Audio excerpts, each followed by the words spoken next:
Well, we know that deliverability is dependent upon a marketer's reputation. So a marketer's reputation is really like a composite credit score for their email program.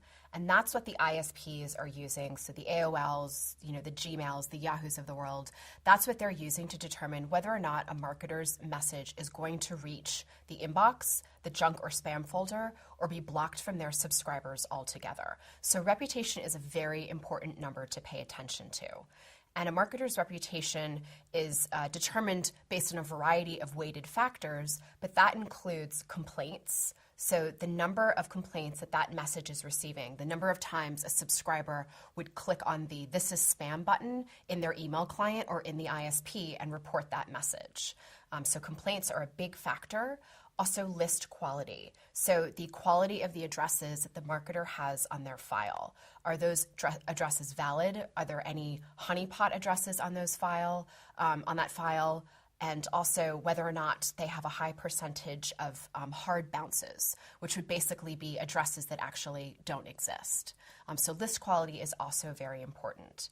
Infrastructure, and that's basically how the hardware that the marketer is using to send out the mail, how is that hardware authenticated? Does it have a digital signature that says to the ISP, "This is who I am," and they can recognize that the person sending the mail actually is who they say they are.